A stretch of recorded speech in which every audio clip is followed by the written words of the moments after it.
mulai. Oke. Nah ini coba kita lihat penampang ini ya.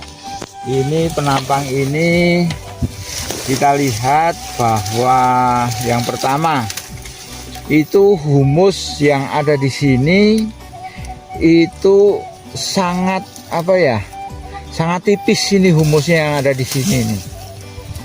Ini hanya mungkin ada cuma setengah senti ya humusnya ya, enggak nyampe 1 senti ya Pak Rahyat ya.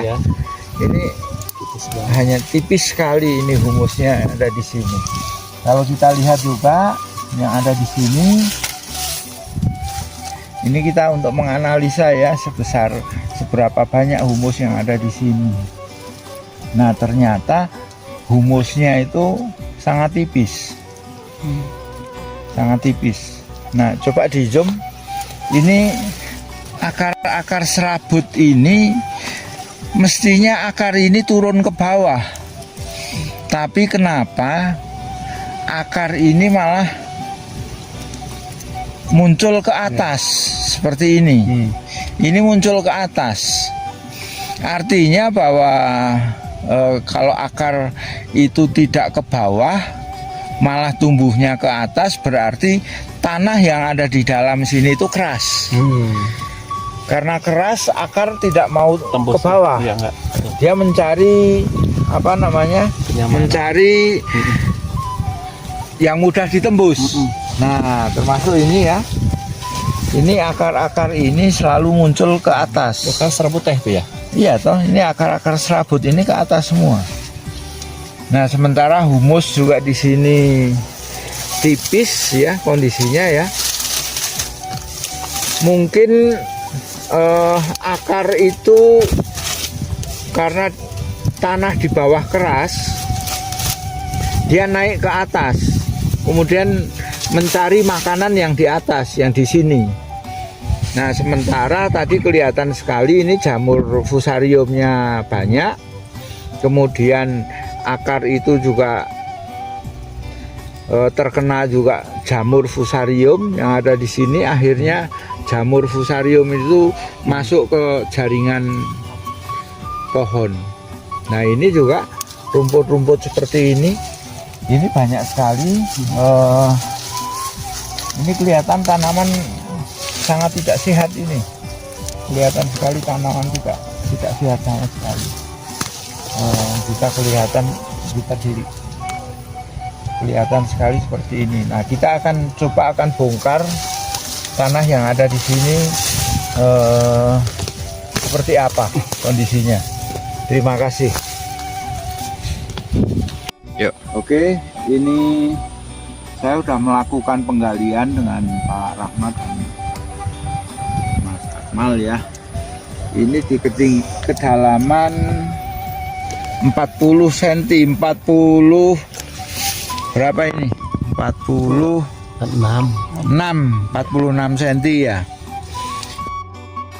Terlihat akar tumbuh menyamping disebabkan oleh pertumbuhan akar tersebut bertemu dengan tanah yang keras atau tidak menemukan nutrisi dan air sehingga akar berbelok menyamping. Tampak irisan tanah ini tidak ditemukan akar-akar serabut yang biasa dimiliki tanaman teh yang sudah tua. Ini menunjukkan kepada kita bahwa tanah di sekitar perakaran memiliki porositas yang rendah, sehingga sedikit unsur hara yang tersedia karena kandungan oksigen rendah dan daya simpan air yang rendah, walaupun sudah dipupuk kimia. Perlu pemirsa tahu bahwa pupuk urea dapat dijerat tanaman, membutuhkan oksigen, serta fosfat diserap tanaman juga membutuhkan air. Dengan demikian dapat saya simpulkan bahwa tanah di kebun ini, permasalahan utamanya adalah tanahnya yang bantat atau keras, sehingga tanah tidak cukup menyediakan unsur hara tersedia, sehingga tanaman tidak cukup stamina untuk membangun daya imun, maka mudah terserang penyakit yang masuk melalui akar maupun daun. Di samping itu, akar serabut di tanah yang bantat berumur lebih pendek. Maka bisa dilihat, tidak banyak akar serabut yang hidup, yang berada di kedalaman yang semestinya dari sistem perakaran tanaman teh, yaitu sekitar 1 hingga 2 meter di bawah permukaan tanah. Kelihatan sekali tanaman teh ini sudah daunnya keriput. Kalau ini bagus ini, tapi kelihatannya ini sama ya, udah keriput kayak gini, keriput kemudian mengering. Nah itu kelihatan sekali bahwa tanaman teh ini kurang nutrisi. Nah, bagaimana cara memberikan nutrisi yang baik, bagaimana juga penanggulangan gulma yang baik supaya tanaman ini bisa lebih efektif.